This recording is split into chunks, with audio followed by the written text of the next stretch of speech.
Hercule Poirot and the Chair That Was Never Empty. Chapter 1. The Master's Last Note.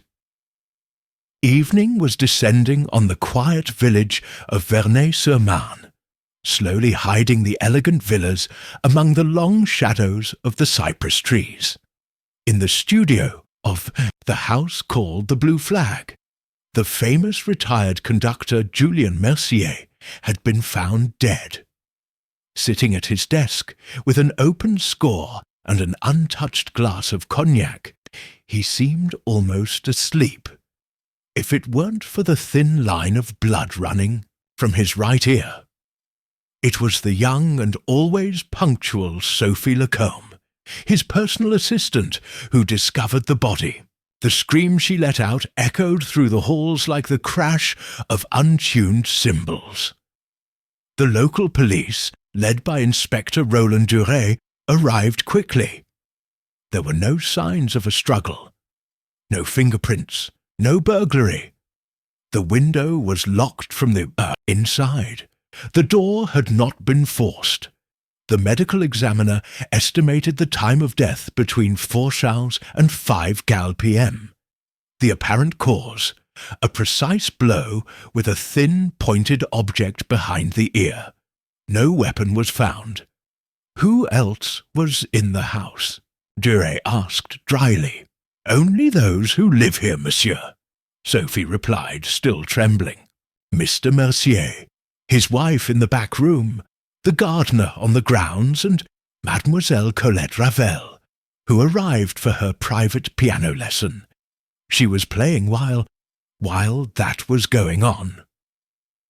Colette Ravel, prodigious pianist, 22 years old, with an eagle eye and an unpredictable temperament. She had been the maestro's pupil for 3 years. Her talent was as dazzling as her arrogance. And then there was Madame Mercier, tall, cold, with a fragile elegance that seemed to stand alone only through the will of tradition. A woman who rarely spoke of love, but frequently of duty. When Duret questioned her, she replied in a firm voice, Julien was a complicated man, monsieur, but he had no enemies, only disillusioned disciples. What do you mean by that? Many expected more from him than he could offer.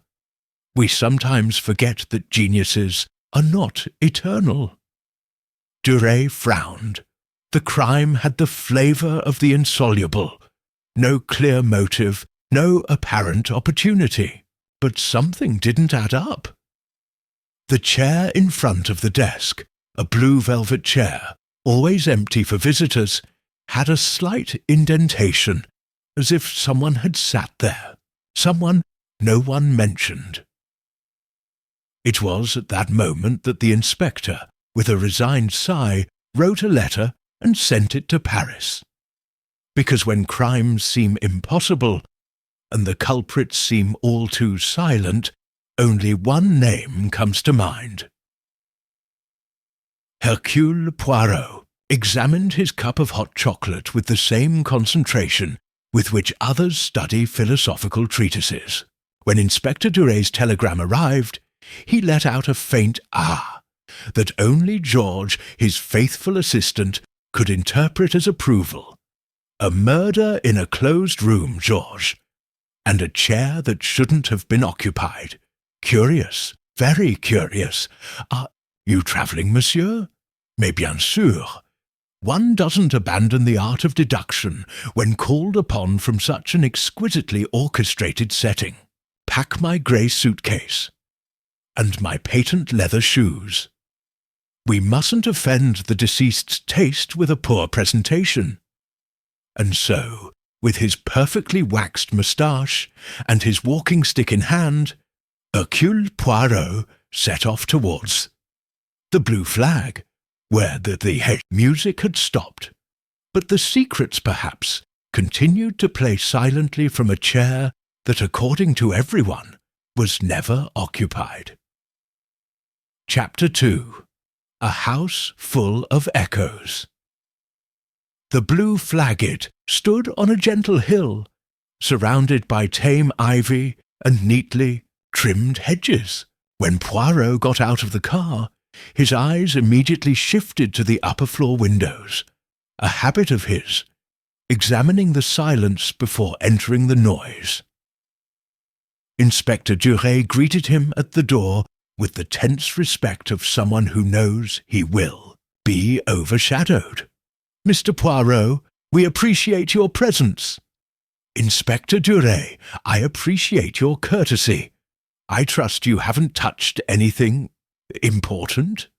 "Everything is just as we found it. The scene hasn't been altered."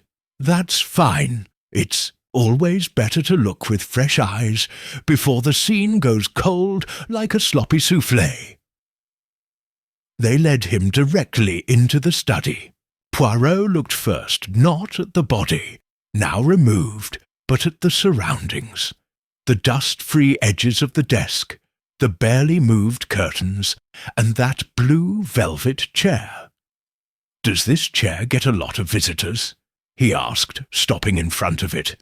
"Mr. Mercier used it to receive guests for his private lessons," said Sophie, who had been called back to the study. "And yesterday afternoon, no one, at least not that I've seen." The maestro had finished his lessons for the day.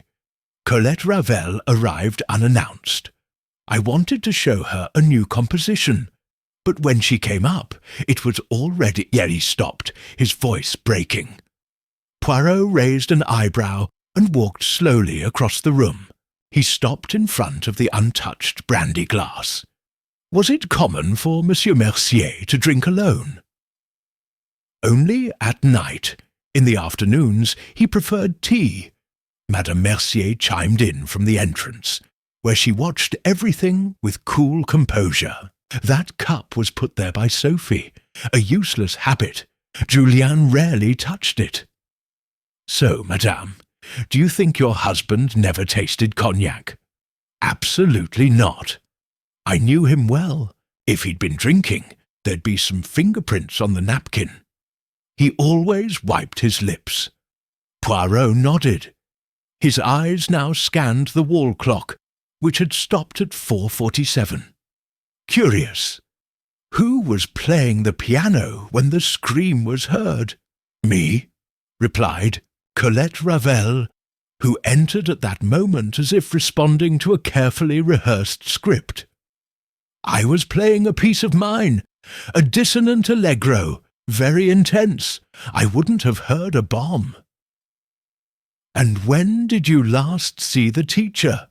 "I went straight into the music room. I skipped the study. He usually took a nap at that time."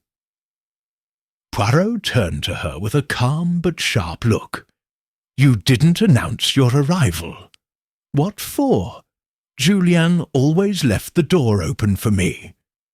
"But didn't you hear footsteps? Didn't you notice the teacher's absence?" Colette hesitated for only a second, a very brief moment. But Poirot understood. "I was focused. I don't pay attention to the mundane when I'm at the piano." Madame Mercier cleared her throat delicately. Poirot turned to her. "Where were you, madame?" "In my room. I was embroidering, with headphones on, listening to Ravel." "Ah, Ravel," Poirot repeated with a faint smile. "A coincidence, don't you think?" "Not for me," Colette chimed in, lifting her chin. "My mother loved Ravel. That's why I was named that. But it's no coincidence that music and crime share the same air." Poirot inclined his head slightly, as if storing this detail for later use. Then he went to the garden, where the gardener, a burly man with a weary gait, was watering the rose bushes. "Did you see anyone enter or leave yesterday afternoon?" "No, sir. I was in the greenhouse, with the door closed. The noise of the piano bothers me." "And did you notice anything unusual? A car, maybe? Just Miss Ravel's?" She arrived around 4. She left when it was already dark. And Mrs. Mercier? Did you see her this afternoon? No, sir. I only saw Sophie running away screaming. Poirot returned to the study and stopped again in front of the velvet chair. Tell me, Inspector, he said in a low voice, what is the most curious detail you have noticed here? Duret, uncomfortable, crossed his arms. Nothing out of the ordinary. Everything is in its place. No trace of the murder weapon. Poirot nodded, slowly. But that's precisely what interests me. Everything is in its place, and yet a chair that wasn't supposed to be used seems to have received an invisible guest. Poirot turned around, looking one last time at the desk where the scores rested, stained by a drop of dried blood. Inspector, I think we should look not at what's present, but at what's missing. And in this room, there's an absence that screams like an out-of-tune violin. And with that note, Poirot left the study. But in his mind, the small grey cells were already beginning to intone a symphony of suspicions. Chapter 3. Shadows between the bars. The next morning, Poirot woke up early, as usual. He took his time with his personal hygiene, an almost ceremonial act, before going down to breakfast in the small dining room of the local hotel. His thoughts turned like well-oiled gears. The crime still had no definite shape, but the edges were beginning to reveal themselves, and like a musician hearing a dissonant chord, Poirot knew something was off. Already in the Blue Flag was greeted with a mixture of anxiety and courtesy. Madame Mercier had prepared coffee, which Poirot accepted but didn't touch. Instead, he took a small notebook from his pocket and, with a smile that didn't reach his eyes, announced, "Today, I wish to ask more personal questions, not about the afternoon of the crime, but about your relationship with Monsieur Mercier. What interests me is not what happened, but what preceded at its end." Madame Mercier lowered her gaze for a moment. "Are you implying that any of us had motives?" "No, madame. I simply wish to understand Monsieur Mercier. Was he loved, feared, respected? He was a complex man. He commanded respect, but he wasn't generous with his affection, nor with his criticism. And with you, with me." She hesitated, then took a breath. "Julian and I led parallel lives. We shared a house, but not ideas. We haven't been a couple for years, but that doesn't mean I wished him ill. We just put up with each other." Poirot silently took notes. Then he went to the music room, where Sophie was tuning the piano. The young woman looked at him with worried eyes. "Monsieur Poirot, do you think it was someone from here?" "Mademoiselle, the murderer was someone with unrestricted access. Someone who knew Monsieur Mercier's habits. You knew him well, didn't you? I worked for him for 3 years. He was demanding. He never shouted, but his silence was punishment enough. Not everyone could stand him. Colette Ravel, for example." Sophie hesitated before answering. She had talent, yes, but she also had a difficult character. They argued several times. The maestro told her her latest piece was immature and soulless. Colette didn't return for weeks, and yet he came back without an appointment. Yes. He said he'd composed something new. He insisted on seeing it. Poirot nodded. It was another piece in the puzzle. He went out into the garden, where Colette Ravel was practicing with headphones on. Her fingers flew over the keyboard of a portable electric piano, as if resisting gravity. "Mademoiselle Ravel," Poirot said gently, making her take off her earphones. "A trivial question, if I may. What was your relationship with Monsieur Mercier, outside the piano?" "Admiration at first, then disappointment, and finally indifference. He wasn't really listening anymore. He heard, but he didn't listen.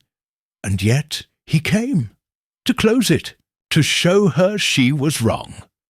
And he succeeded?" Colette held his gaze. "I'll never know, will I?" Poirot didn't reply. Instead, he returned to the study. He sat down at Mercier's desk, closed his eyes, and visualized the man's last few minutes, sitting, reading the score, the glass poured but untouched. The clock stopped, the door closed, the window too. Absolute silence, and yet someone entered, and there it was again, the velvet chair, barely visible, but with that indentation that spoke of a presence. Who sat there? Poirot got up and went to Madame Mercier's room. He knocked softly. She opened the door, still, dressed in her nightgown. "Madam, excuse the intrusion, but could you show me your headphones?" She frowned, surprised. "My headphones?" "Yes. You said you listened to Ravel, the composer, not the pianist." A few minutes later, Poirot examined the headphones. They were old, with only one working side. "Funny," he murmured. "I wouldn't be able to hear much with this. Maybe just one channel, maybe the left one." Madame Mercier crossed her arms. "I didn't think it mattered. But it matters, madame, because if I listened, so I couldn't have heard the steps, right? And if I didn't listen, maybe he heard something else, something he didn't say." She tensed but didn't reply. Poirot bowed politely and withdrew. In the corridor, he met the gardener, who was carrying a bundle of sheet music. "What's that?" "The maestro's scores. I picked them up from the mailbox yesterday, as he asked. They arrived just after 1. Poirot leafed through the package. On the cover was a handwritten dedication. "For those who still listen in the silence." The detective paused. Amid the silences, that phrase resonated with a peculiar echo. Perhaps the maestro had left more than music in those pages, perhaps a warning. Poirot looked up at the upper floor. He still didn't have all the notes, but he was beginning to hear the secret melody. Chapter 4. The Silent Composer. Midday filtered through the stained glass windows of the Blue Flag as if the sun were reluctant to illuminate a place so steeped in secrets. Poirot was alone in the study, the scores still in his lap, the silence vibrating like a sustained note among the objects in the room. There was something deeply calculated about Julien Mercier's death.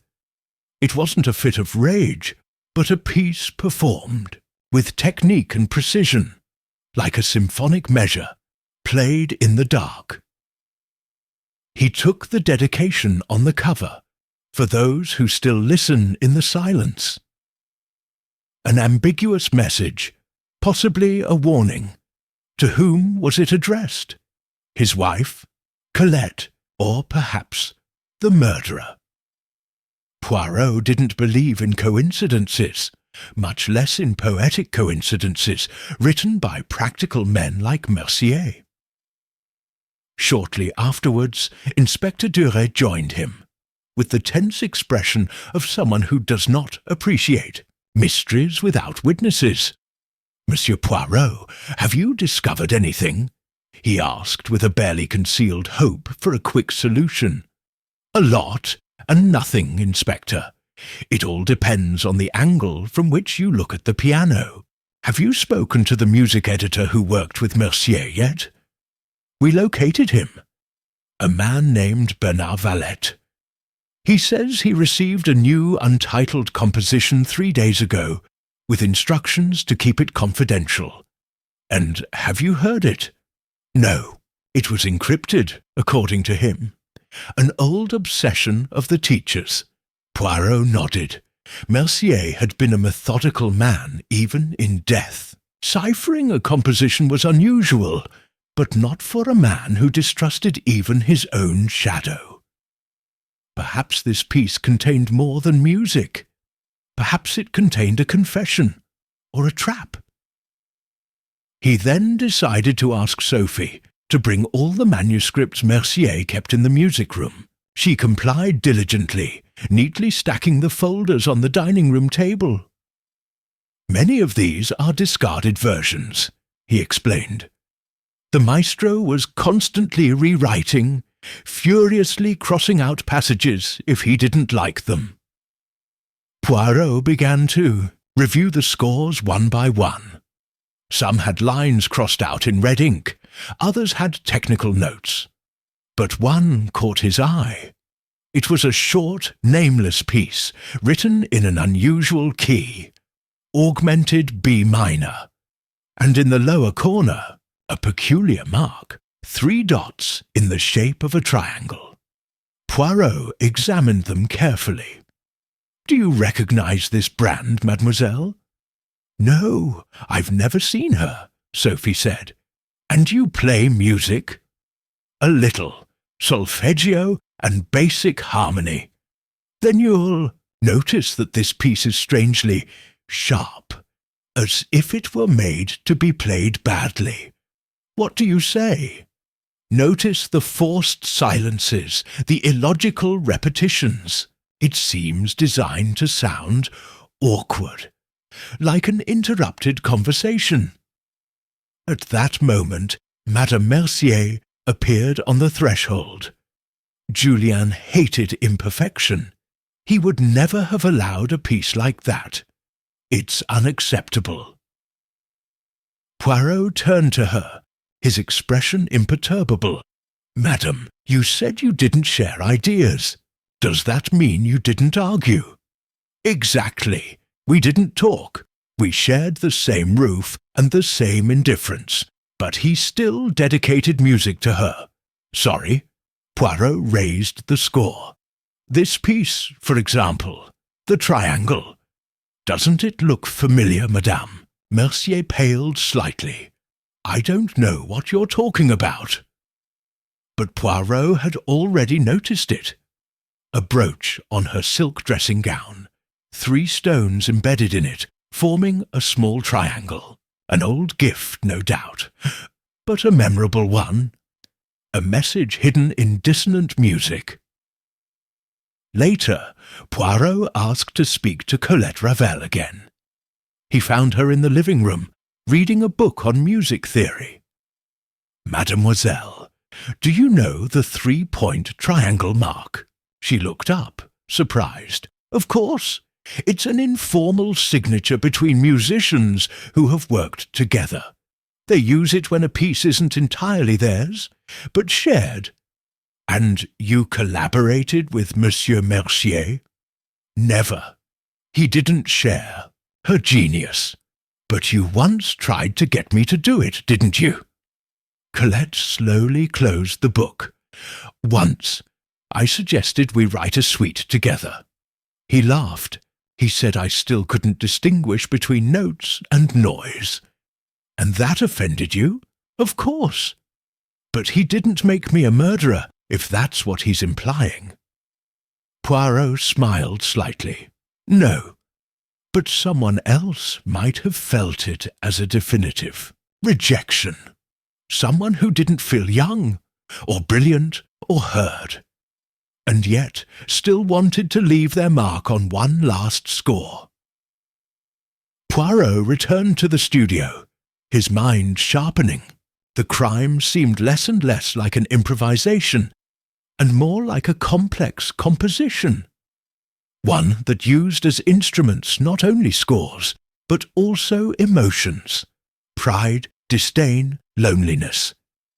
It was, in short, the final work of someone who had played in silence for too long, and who, finally, chose to be heard, and even if it was through death.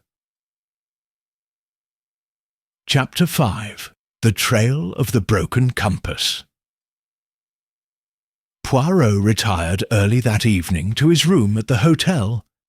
The Belle Époque, carrying with him the scores, the copy of the enigmatic dedication, and an old photograph that he had noticed discreetly framed in the second-floor hallway of the Blue Flag.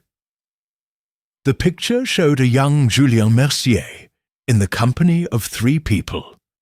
Madame Mercier, a tall, dark-haired, unidentified man, and a young woman with an anxious expression. At the piano, Poirot had recognized her immediately.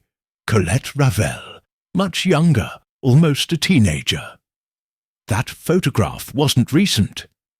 Its existence and location suggested something very different from the coldness everyone claimed existed between master and disciple. After a brief dinner, an omelette with fine herbs, accompanied by mineral water, Poirot spread the score with the triangle signature on the hotel table and compared its bars with those of the last composition Mercier had sent to the publisher. After 2 hours of painstaking analysis, a faint smile curled his moustache. It wasn't just a cipher. It was a conversation disguised in chords. Meticulously distributed silences, repetitions that were signs, harmonic leaps that were equivalent to syllables. To the eyes of an ordinary musician, it seemed illogical, but to someone who knew Mercier intimately, it was almost a farewell letter or an accusation. The next morning, Poirot returned to the Blue Flag, more determined than ever. He asked all the residents to gather in the conservatory under the pretext of a group discussion. While they waited, Poirot asked permission to inspect Mercier's private room.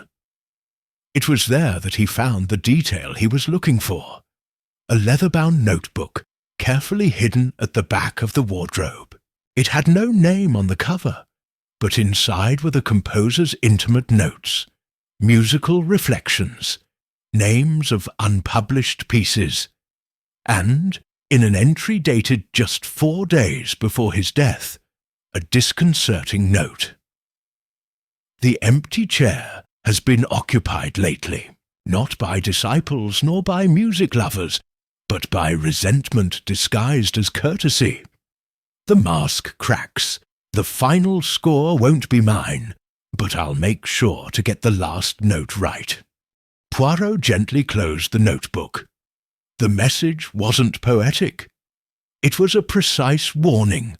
Someone had secretly visited him, someone who sat where no one should. He returned to the greenhouse. Everyone was gathered. Madame Mercier, hands in her lap, cold as ever. Sophie standing in a corner, biting her lip. Colette, arms crossed. The gardener, silent.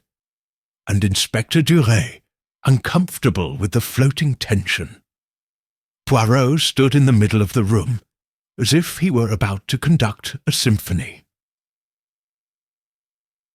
Dim. Friends, thank you for your patience. I haven't come here to accuse yet, but to understand. But to do that, I need to ask a fundamental question. Who was sitting in the velvet chair on the day of the murder? An abrupt silence fell over the room. Madame Mercier looked at Sophie. Colette raised a disdainful eyebrow. No one responded. Poirot continued. That chair, usually empty, showed signs of having been used that very day, but no one admitted to having been there. Curious, isn't it? He turned to Sophie. Mademoiselle, did you bring the cognac? Yes, like every afternoon, just before 4. And the teacher was alone? Yes. He always asked me not to bother him afterward. And was the chair unoccupied at that time? Sophie hesitated very briefly. A blink. Poirot saw it. I didn't look closely, he finally muttered. I rushed in. No, mademoiselle, you looked, but he didn't want to see. Why? Before Sophie could answer, Madame Mercier intervened curtly. What do you imply, Monsieur Poirot? Nothing yet, madame. Only that there's a person who entered through that door unnoticed, sat in that chair, and had a conversation with Mercier, a conversation that ended in murder. He now turned to Colette. Mademoiselle Ravel, your relationship with the maestro was more complicated than you admitted. That photograph of the hallway, why was it hidden in a dark corner? I wasn't the one who put her there, she said coldly. But if you're implying anything inappropriate, you're mistaken. Julien trained me, yes, and he rejected me. But that's all. Poirot slowly approached the gardener. And you, Monsieur Lefebvre, the only one who had the freedom to come and go, unnoticed. Did you ever hear music in the studio when the maestro thought he was alone? Only once, he admitted with resignation. But it wasn't music, it was an argument. Poirot nodded gravely. The pieces were beginning to fall into place. And did you recognize the voice? The gardener hesitated. She was feminine. But not Miss Ravel. Not Mrs. Mercier, someone younger. Poirot raised his eyebrows. Younger? Yes, like Sophie. Everyone turned to look at her. The young woman covered her mouth with both hands, trembling. I don't, he began, but didn't finish. Poirot approached gently. I don't accuse you, mademoiselle, not yet. But I think you know who was in that chair. And why didn't the teacher drink his cognac? At that moment, the air grew thicker. Poirot decided not to press any further. It wasn't yet time to reveal the truth. The scene was set, but the symphony hadn't yet reached its climax. I would do it very soon. Chapter 6. Confessions in 3 movements. That night, the tension was so palpable, in the blue flag like a violin string about to break. Poirot, true to form, had returned to his room with his mind working like a metronome. Constant, meticulous, relentless. Sophie's reaction hadn't been that of a guilty person, he thought, but that of someone keeping a secret too delicate to share. A secret of love, of shame, or of misplaced loyalty. Early the next morning, the detective appeared in the house's library, a rarely visited corner where the books accumulated more dust than reading material. It was there that he found Madame Mercier, alone, leafing through a scrapbook with photos from her husband's life in the centrefold. Madame, said Poirot with measured courtesy, may I interrupt your moment of introspection? She closed the album with a stifled sigh. The dead are always more perfect than they were in life. That's the advantage of not being able to contradict oneself. Poirot sat opposite her. Sometimes, madame, what is not said in life is hidden in music. She tilted her head suspiciously. What do you mean? The triangle, the dedication, the altered, pieces. It all points to a very personal farewell. But it wasn't addressed to you, was it? Madame Mercier watched him silently. Poirot didn't need confirmation. Silence was enough. Your husband knew he was in danger, she continued, and he tried to leave subtle traces. What puzzles me, madame, is why he didn't tell anyone. Did he know who was threatening him? She stood up, tense. Maybe he didn't want to believe it, or maybe he thought his genius would protect him until the end. Poirot let her go. This wasn't the time to force a truth that still refused to come out. Instead, he sought out Sophie, who was in the kitchen, cleaning an already clean cup. "Mademoiselle, may I speak to you?" She nodded without looking at him. "I didn't kill him, monsieur, but I knew something was wrong. The last few weeks the master had been different. Different how? Quiet, nervous. He repeated phrases when he thought he was alone. The music doesn't hear me anymore. The chair isn't empty. Things like that. Sometimes I'd find that velvet chair turned toward the window, as if he'd been in conversation with someone invisible. And you think he was talking to someone imaginary?" Sophie swallowed. "No, I think someone came in without me noticing. Someone who didn't want to be seen." "Yeah," Poirot considered.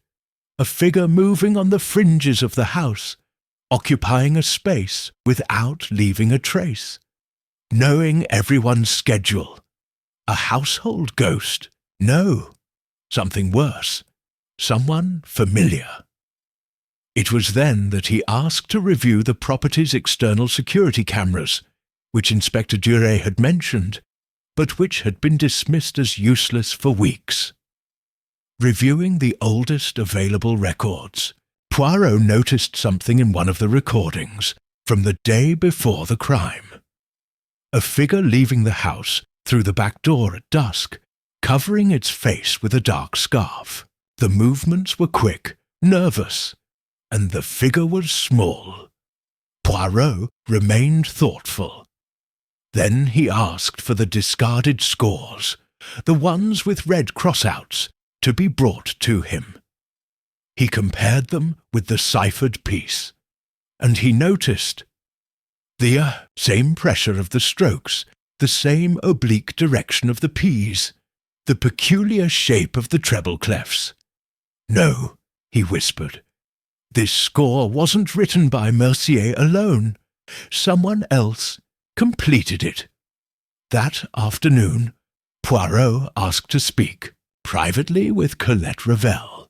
"Mademoiselle," he said, "have you ever played a piece with your signature combined with Mercier's?" She looked at him with disdain. "No, he never granted me that honour. And yet this piece contains two hands. Not two styles, but two intentions. Are you sure no one else in this house possessed the skill to write music with such precision?" Colette frowned, offended. "Are you implying there's another talent hidden under this roof?" Poirot smiled slightly. "I ask him if he has ever heard Sophie play." Colette laughed in disbelief. "Sophie! No, I couldn't even hold a C major scale." Poirot nodded slowly. Exactly what someone who underestimates silent music would say. The conversation was interrupted by the arrival of the gardener, carrying an envelope. "I found this under a flower pot, near the study. It must have fallen." Poirot opened it. Inside was an incomplete score and an unsigned letter. "I don't want to do it." "But he doesn't listen to me. He never did. No one does. Maybe in the silence he'll finally hear me." The handwriting was unmistakable, the same one Poirot had seen in the teacher's diary. But the pressure of the stroke was different, trembling. A ghost leaves no traces, Poirot thought, but a wounded heart does.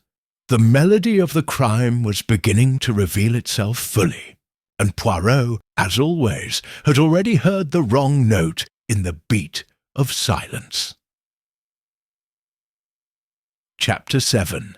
The Hand That Played Two Notes. Poirot was alone in the study, surrounded by sheet music and silence. There was something deeply symbolic in the way the crime had unfolded, not through screaming blood, but through an unfinished composition, an unsigned letter, a chair occupied by someone invisible. Everything pointed to a person who lived in the shadow of others, who didn't consider himself worthy of a visible place, and yet who had left his mark on every corner of the crime. He picked up the letter he'd found under the flower pot again. It wasn't dated. It didn't say who it was addressed to, but it spoke of invisibility, of silence, and above all, of the need to be heard, even if it meant an irreversible act. The doorbell interrupted his thoughts. It was Inspector Duret, his expression tense. "We've received a report from the music editor, Bernard Valette," he said. "The cipher piece you received wasn't Mercier's, at least not entirely. Someone had inserted bars that didn't match his style, nor his ciphering method." Poirot raised an eyebrow. "And who does the editor think wrote them?" He couldn't say, but he suggested that whoever did it had technical knowledge and a motive to tamper with the work. Poirot walked to the piano in the parlour and gently opened the lid. He pressed 2 keys, the same combination that was obsessively repeated in the coded score, F-sharp and B natural. You know, Inspector, sometimes repeated notes aren't mistakes. They're signals. Signs of what? Of urgency, of anguish, or of guilt. That afternoon, Poirot asked Sophie to meet him alone in the garden, under the pergola that Mercier usually avoided. The place was covered in wisteria and smelled of damp earth. "Mademoiselle, this conversation isn't an accusation. It's an invitation to free yourself from a burden that doesn't entirely belong to you."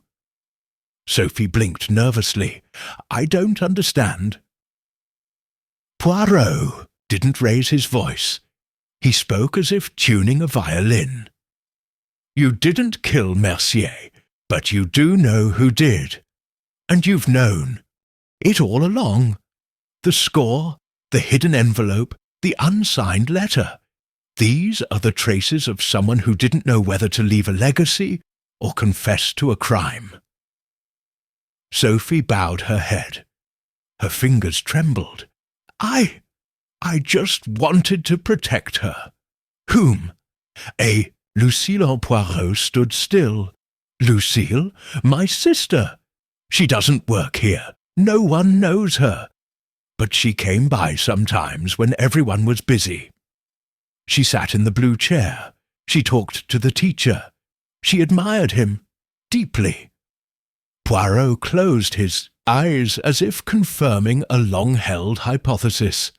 "And what happened?" Sophie took a breath, as if she needed the strength to continue. "Lucille studied piano since she was a child. She was never brilliant, but she was dedicated. Mercier met her a year ago at a school recital.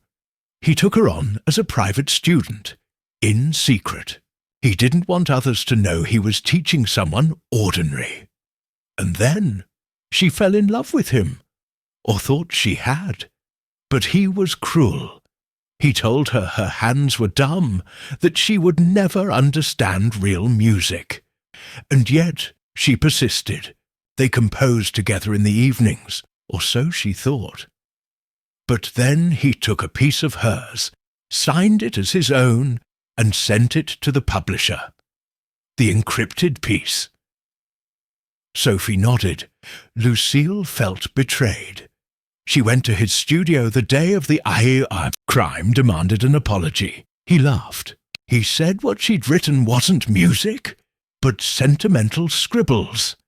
And then she hit him with the music stand I don't think she knew she was going to kill him, but she did.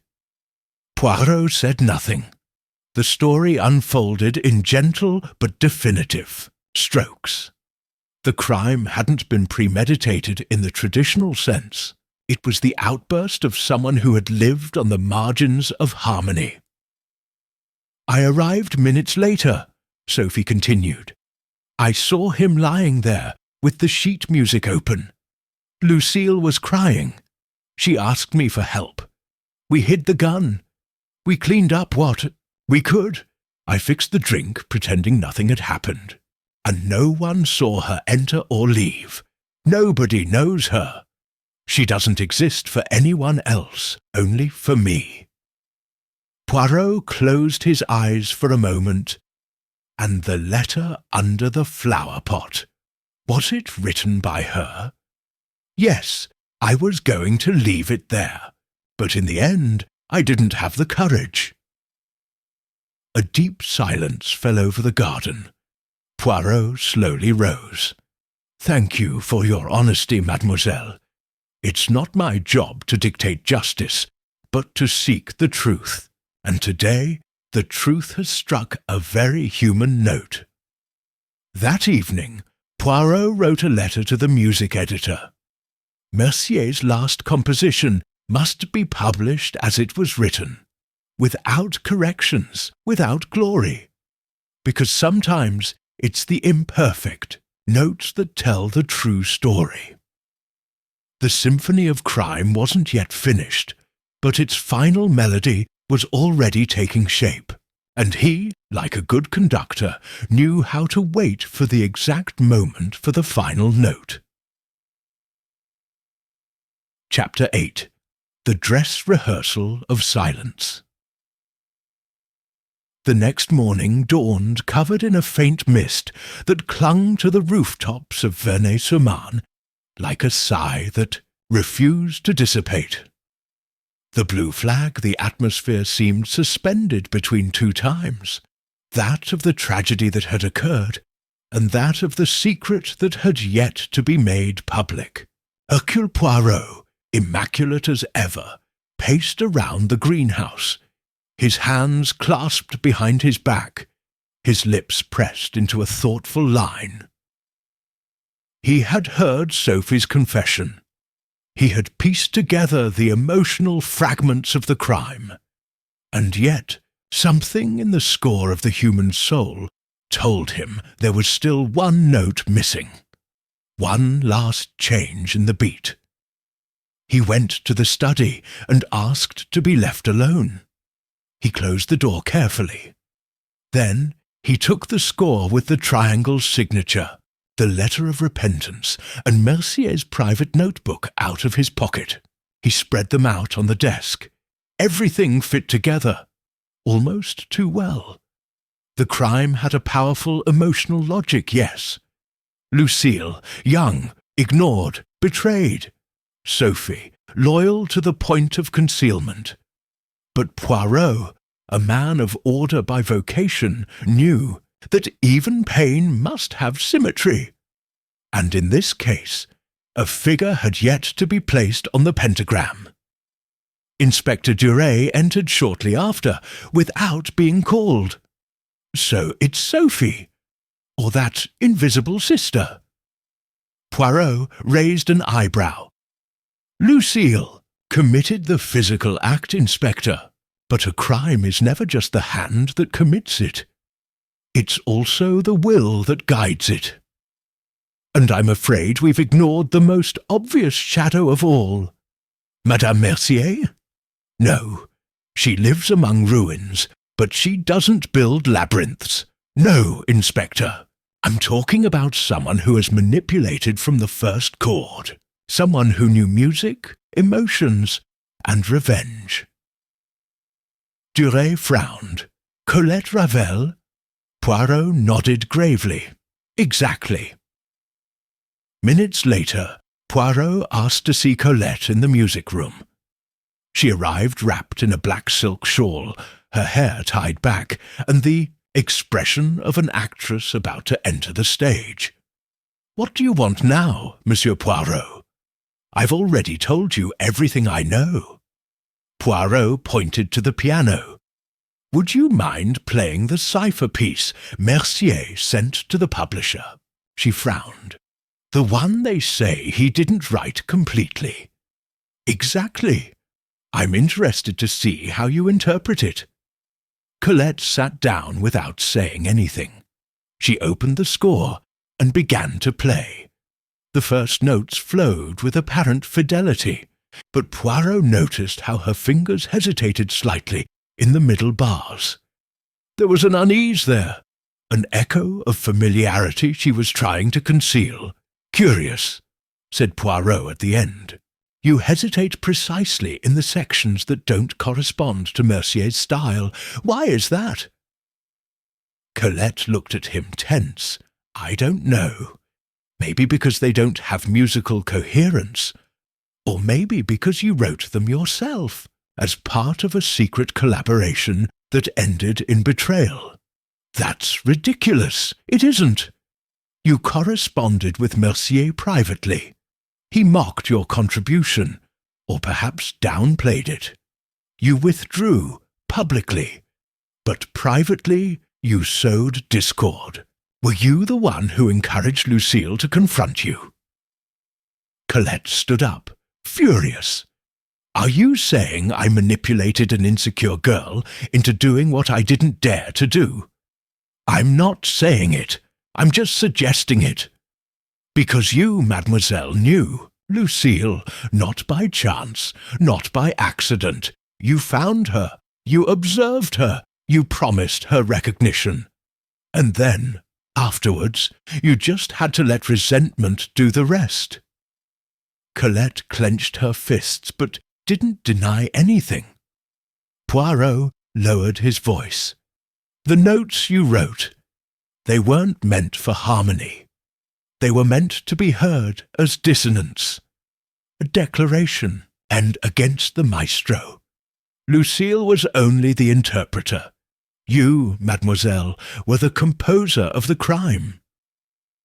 Colette stood still. Then she spoke with an icy smile. "He stole my work, my ideas, my silences.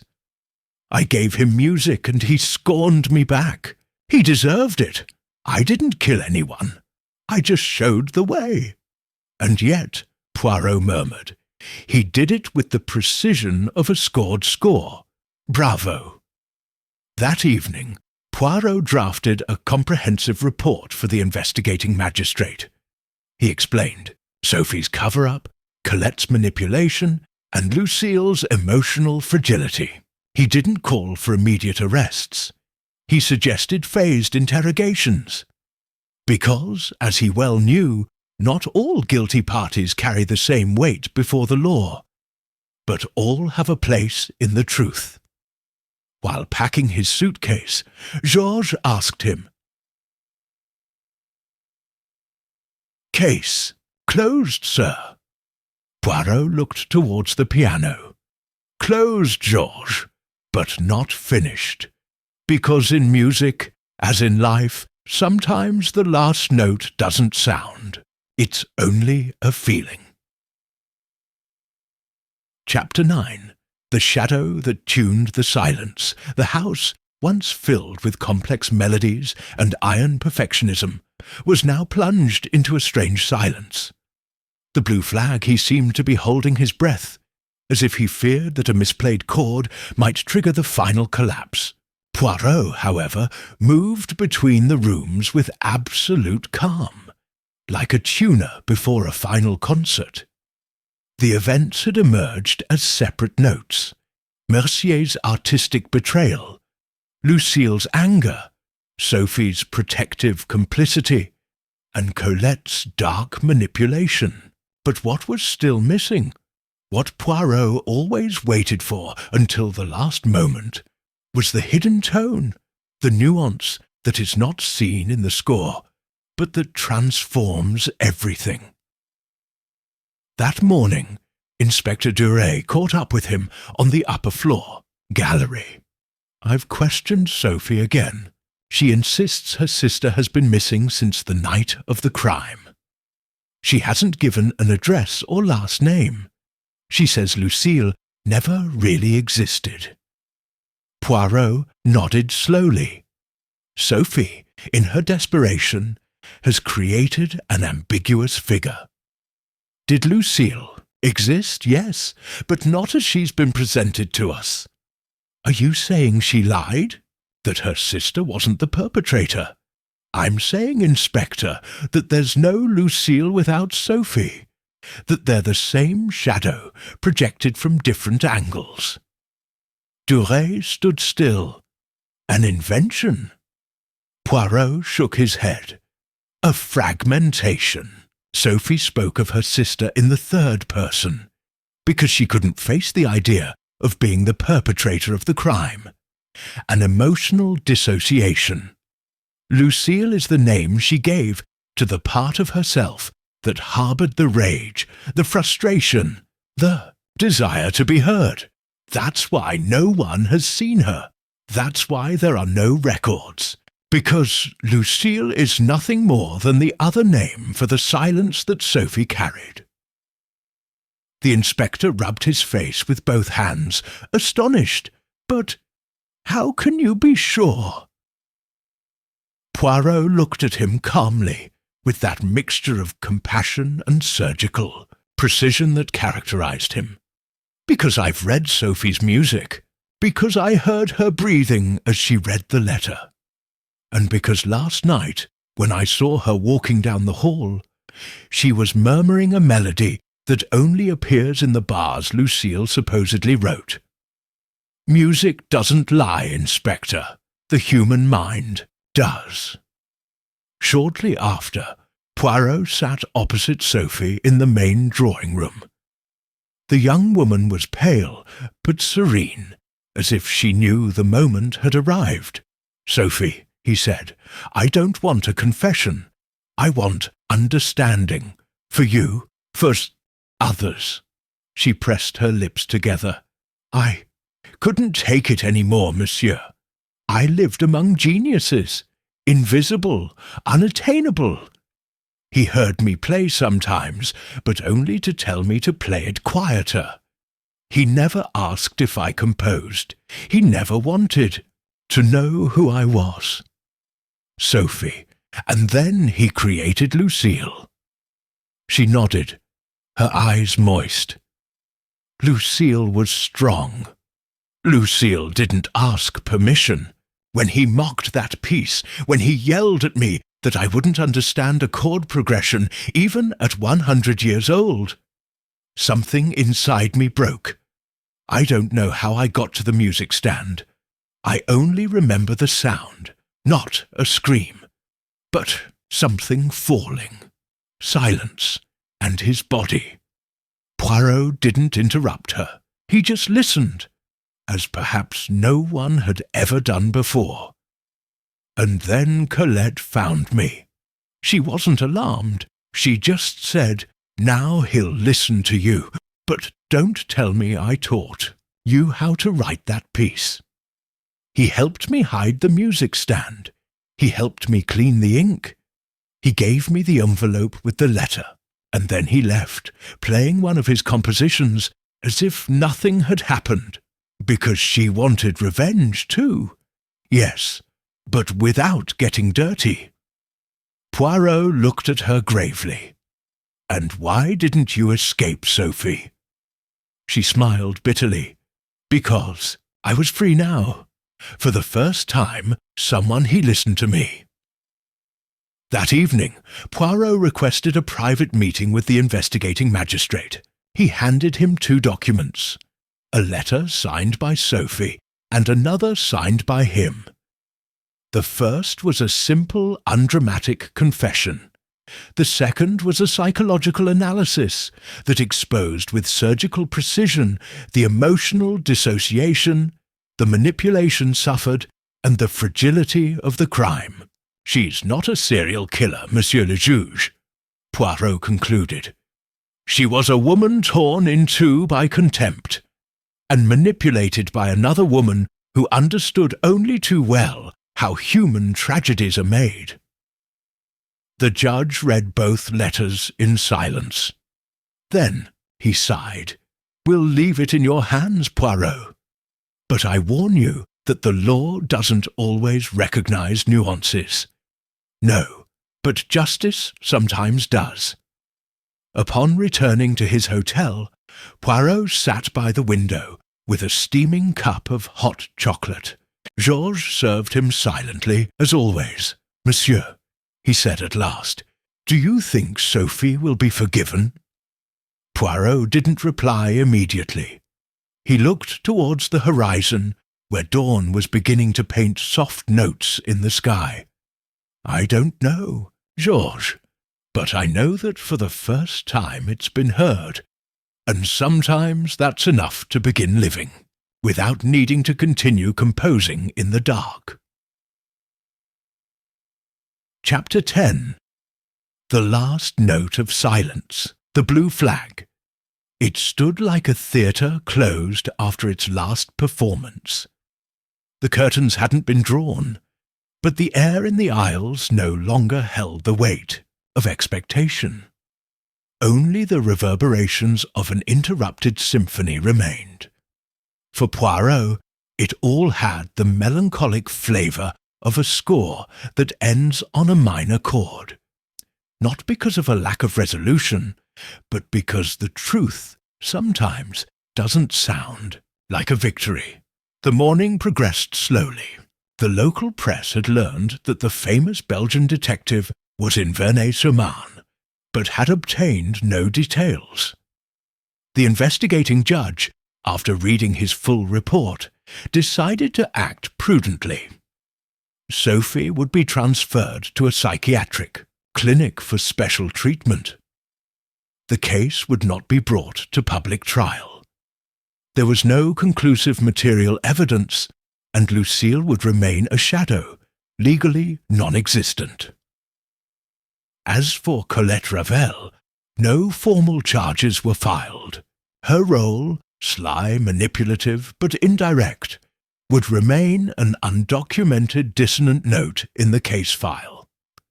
Poirot knew that this wasn't justice in the full sense, but it was the only possible justice in a story where emotions had woven the bars long before any action.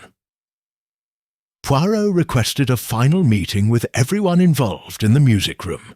It wasn't a confrontation, nor a settling of scores. It was, as he called it, a final coda. "My friends," he began, standing by the closed piano, "I haven't gathered the suspects this time to reveal a culprit.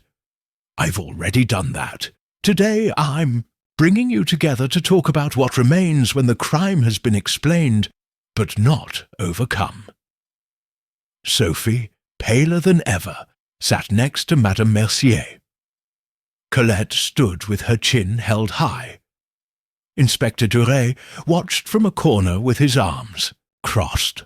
The crime that was committed was not just against the body of a man, Poirot continued. It was against the dignity of an invisible person, against the soul of someone who had never received a bravo after his efforts. Monsieur Mercier, with all his genius, failed to recognize the silent apprentice who admired him unseen. He looked at Colette directly.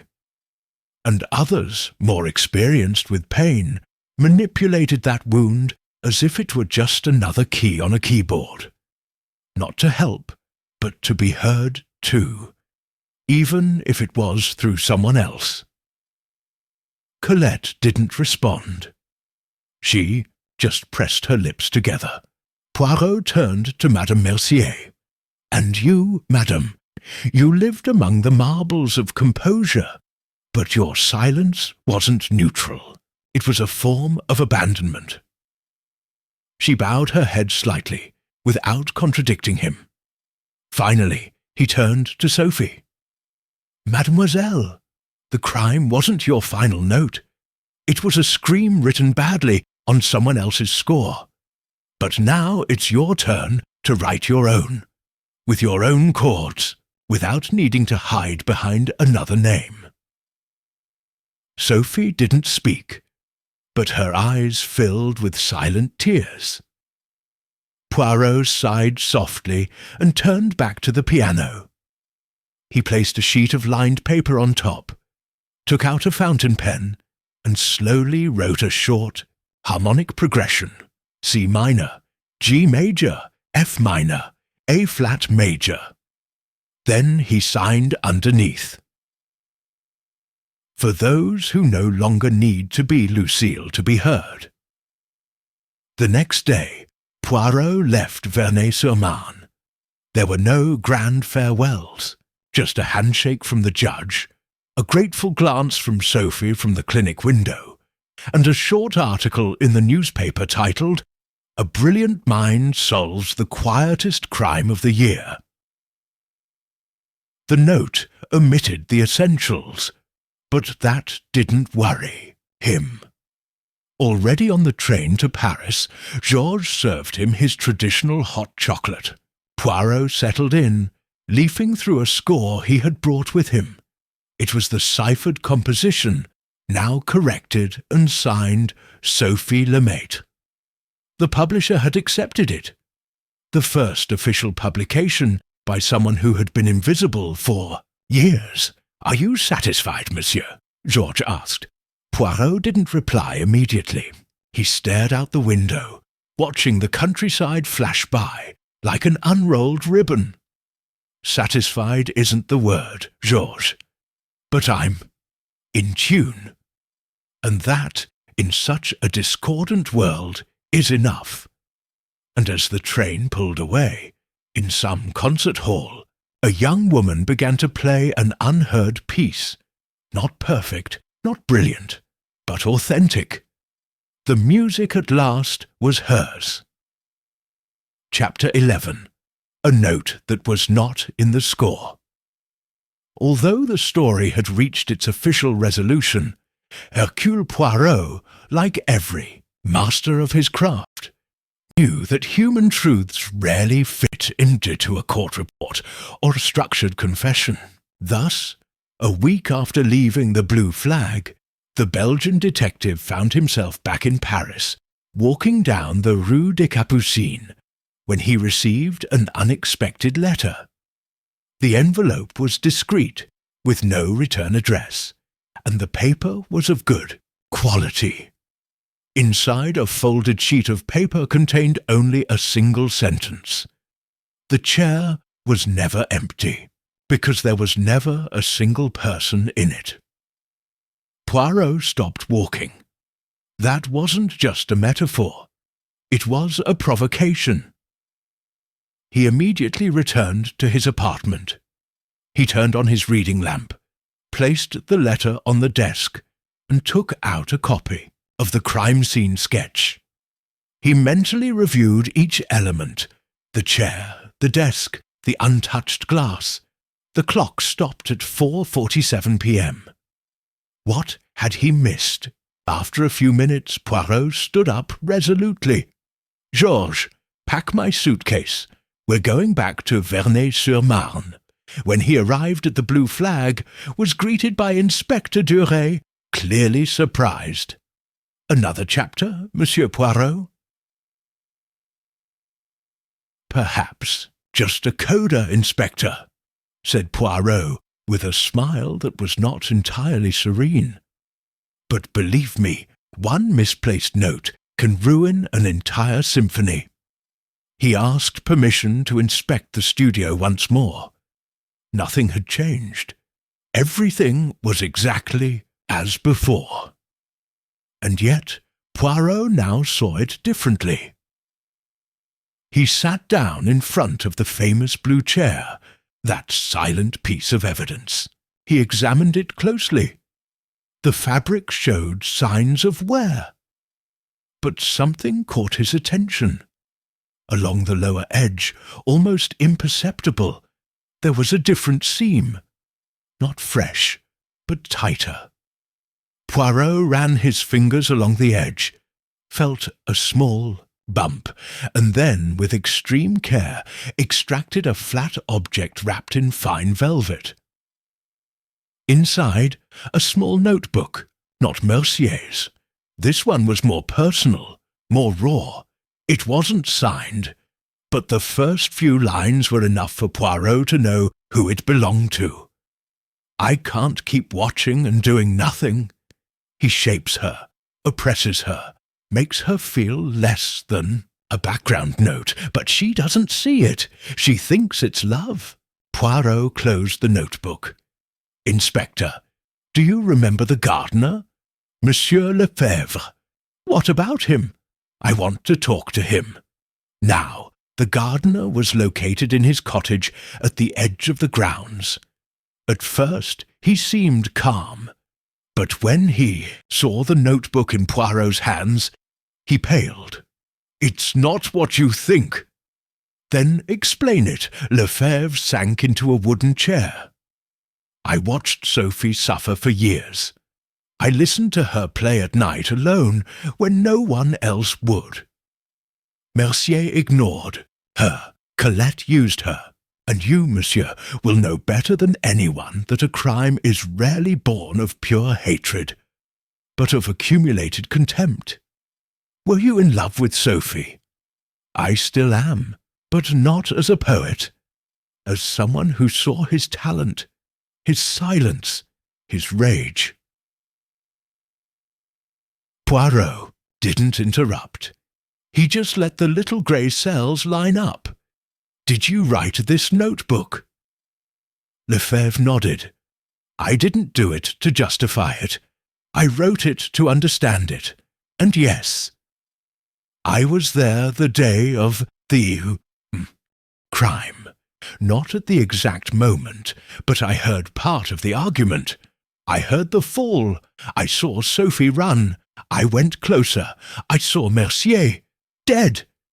And what did he do? I helped her, hide the lectern, pretend everything was the same as before.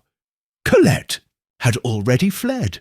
I didn't want Sophie to lose everything. But he didn't tell her he had seen her. No, because I knew that if she knew that I knew, she'd stop seeing me as an ally. I didn't want Lucille controlling her anymore. I wanted to give her name back. Poirot carefully put the notebook away. And yet, Monsieur Lefebvre, what you've done is as serious as what she did. But perhaps more understandable. The gardener didn't reply. He just nodded slowly. The next day, Poirot handed the notebook to the judge, along with a final personal note. Sometimes, monsieur, the truth isn't in the crime, but in what is hidden to protect the other. I have discovered a web of silences, of misdirected compassion, and of unrequited love.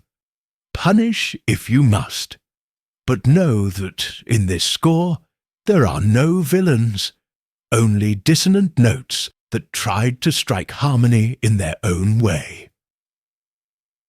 Back in Paris, Georges asked him, "Have you solved everything, monsieur?" Poirot, with a serene smile, replied, "Not everything, but enough so that the music, although imperfect, no longer sounds broken." Chapter 12. The Last Cadence. A month had passed since Hercule Poirot last closed the door of the Blue Flag, and yet inside, the echo of the crime continued to resonate like a persistent melody, not because of what happened, the fatal blow, the cover-up, Sophie's emotional fracture, but because of what remained unsolved in the eyes of the world. Not every mystery ends with handcuffs. Some, the most human, are resolved in understanding, not condemnation. In his Paris apartment, Poirot leafed through the notes he'd taken throughout the case. Every name, every gesture, every musical note that had slipped subtly between the statements. When he reached the page marked Lucille, he stopped. He still remembered Sophie's look when he first uttered that invented name. A personality constructed as a shield. But it wasn't just that anymore. It had been his way out, and his cry. The doorbell rang. Georges announced a visitor. It was Mrs. Jeanne Valette, the music publisher's mother. She was carrying an envelope containing a sealed score. It arrived at our offices a few days ago, Monsieur Poirot, signed by Sophie Lemaitre. She says it's the final version. She thought it only right that you should hear it before anyone else. Poirot thanked her politely, escorted her to the door, and returned to his desk. He carefully broke the seal. Inside was a handwritten sheet of paper and a perfectly arranged score entitled Cadence for an Unspoken Name. The letter said, Monsieur Poirot, this is my confession, not for the law, but for you. Thank you for listening to me without judgment. Thank you for not fearing silence. Lucille is no more. Sophie has begun to learn to speak. This music is the first I've written without hiding. Poirot closed his eyes. A pause. Then he approached the piano. His fingers, which rarely played, descended upon the keys with an almost childlike clumsiness, but the melody flowed, soft, sincere, restrained. It wasn't brilliant, it wasn't revolutionary, but it was authentic. Every note seemed like a word that hadn't been able to be spoken, every chord a redeemed memory. When he finished, he remained silent for a long time. Georges appeared discreetly with a cup of hot chocolate. "Well, sir." Poirot smiled. "An honest work, Georges. Not perfect, but necessary. Like life itself." In Vernay-sur-Marne, the Blue Flageet had been acquired by a small cultural foundation. Its reopening as the Maison Mercier, Centre for Young Composers, would soon be announced. The first concert would include Sophie's piece, not under a pseudonym, not in a footnote. Her name would appear in the programme. In light black ink, Colette Ravel, after retiring from the stage for a few weeks, reappeared with a tour entitled Counterpoints in Minor Shadows. He didn't mention the case, but critics noticed a new gravity in his playing, a measured pause between each movement. Perhaps, they said, he was beginning to listen to what isn't being played. The gardener, Lefebvre, quietly left the house after the acquisition. Some said he had gone south, where the winters were less cruel. Others said he worked in a greenhouse, next to a conservatory in Lyon. The truth is that no one ever saw his shadow among the hedges again. The blue flag. Finally, Sophie, under medical treatment and psychological support, Sophie Lemaitre had begun teaching music theory classes at a community school. She didn't talk about the case. She didn't talk about Lucille. But she did teach her students that every melody contains silences, and that sometimes the value lies in how we use them. Months later, Poirot, strolling through the Latin Quarter, entered a small music store. On a dusty shelf, he found a notebook titled 3 Studies in Discomfort by S. Lemaitre. He bought it without hesitation. That night, upon returning home, he placed it next to his personal collection, among the volumes of Bach and Satie. He poured himself a cup of thick chocolate and sat by the window. Dusk cast the Parisian rooftops a deep grey. "Georges," he said, his voice almost melancholic, "do you know what I've learned from this case?" "What, sir?" Poirot watched the sky, crossed by a flock of birds that seemed to move without any music. That even silences can contain a complete truth. You just have to listen long enough, without interrupting.